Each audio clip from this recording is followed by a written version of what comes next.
So let's do that, and we're going to start with our first one this evening. She was a two-time national qualifier in track and field. She is part of the only pair of siblings in Clarion Hall of Fame history to be here. Joined with her sister Taryn, the track team was undefeated in dual meets from 1981 to 83. Her record in the 400 hurdles stood for 26 years. In a sport where records are broken all the time, 26 years that record stood. In 2007, she was a Clarion Distinguished Alumni honoree, and she's currently the president at Shippensburg University. Laurie Carter.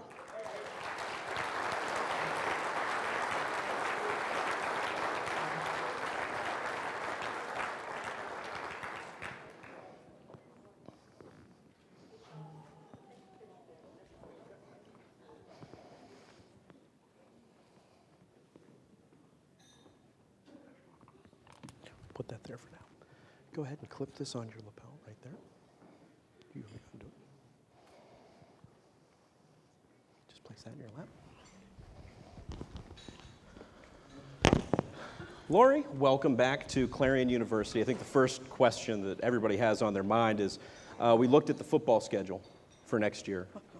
Clarion and Shippensburg at Highmark Stadium, the culmination of the 150th anniversary here at Clarion. So are you going to be wearing blue and gold? Blue and red.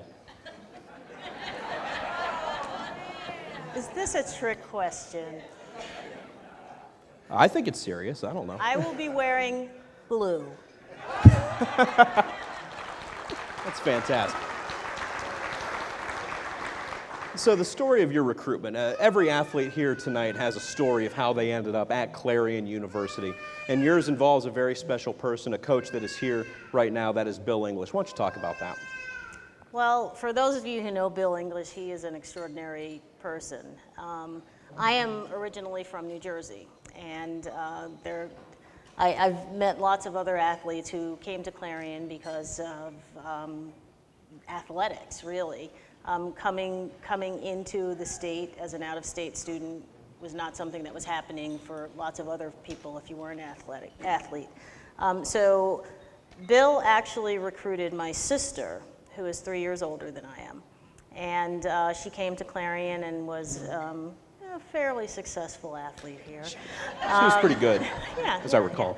Yeah. And so as a result of that, I came and joined the Clarion athletic family. What do you remember about Coach English, his coaching style, how he would push you? You know, he pushed us really hard, but he always did it with sort of a gentle, caring spirit.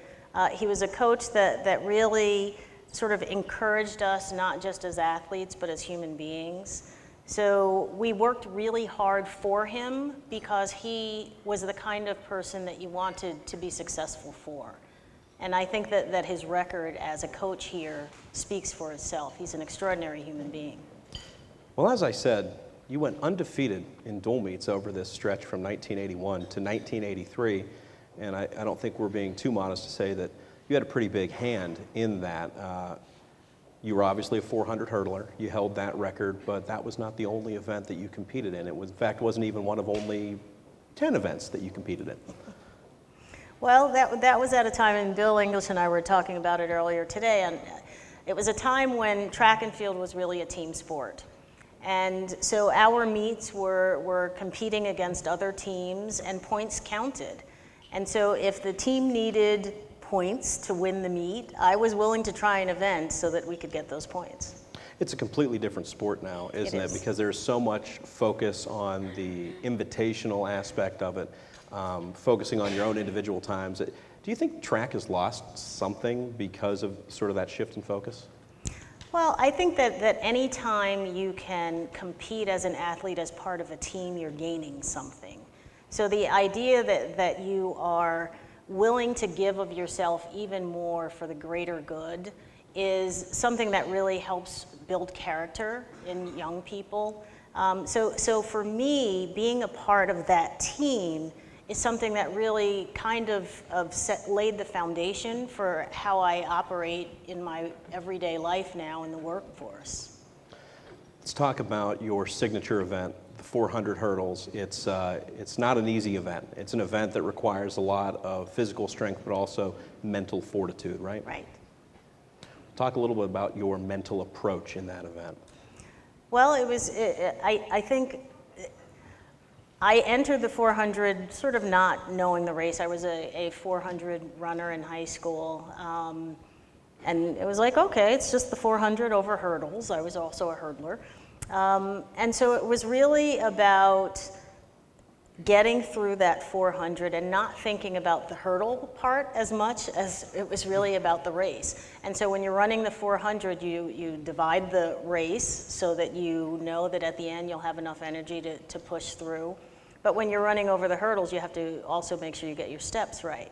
And so for me, it was sort of the perfect combination of athleticism and sort of mental fortitude on really holding it together till the end.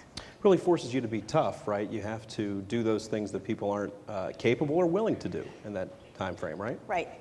So let's talk about your relationship with Taryn. Where's Taryn right now? There she is. Hey, Taryn. As I said before, the first pair of siblings in the Hall of Fame in Clarion sports history.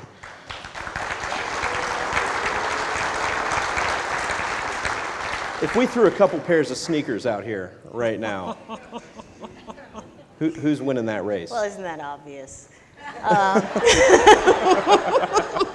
No, that's a good answer. That's a good non-committal answer. I like that. Taryn and I have this conversation regularly. And she insists that if we were to compete today, she would still beat me. Ask her about our bicycle ride. Taryn?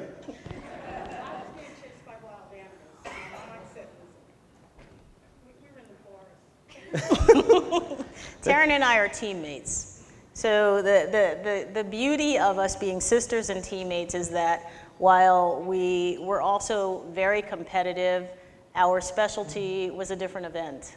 And so that enabled us to really use athletics as a way to really forge bonds as sisters as well. Do you feel like you were able to get the best out of each other with the way you pushed one another? Absolutely. Let's talk about your career after Clarion. Obviously, you've spent many years in higher education since your graduation from Clarion, and right now, you're at the point where you're at Shippensburg University and you have the opportunity to maybe have the most impact on a student's life that you've had previously in your career. What's that transition been like at Shippensburg? Well, it's been wonderful, and it's interesting because, and my staff will tell you this, I very often look back to my track and field experience as laying the foundation for my work as a leader. And so right now, SHIP is in sort of a transformational place, and so one of the things I say is, it's a marathon, not a sprint. But right now, we have to sprint, because when you're running the marathon, there are times when you have to do that. So I really use track and field as sort of a metaphor for leadership and a metaphor for life. The skills that you need to be tough on the track are the same skills that you need to be a leader. And so as I am looking at the future at Shippensburg University, I often look back at my past at Clarion University, because it is the state system that really provided me with the foundation for where I am today. Is there anybody here with you tonight that you'd like to take a moment to recognize, take a moment to thank? Is there anybody in particular you want to mention here this evening? Absolutely. Of course, I want to thank my sister, because without her, I probably would never have started running track. My brother Mark and sister-in-law Yolanda are here. My husband Gary, who is with me every step of every journey, and I love him dearly, and I'm so thankful for him. And my coach, Bill English, is here, and I think it's quite remarkable that after all these years, he would take the time and effort to be here with me. And while she's not here for me, I also want to thank the Chancellor, who has been a really terrific mentor and support for me during my first year at SHIP. And I think not just because I'm a president at SHIP, but also because we have this special Clarion connection. Ladies and gentlemen, Laurie Carter.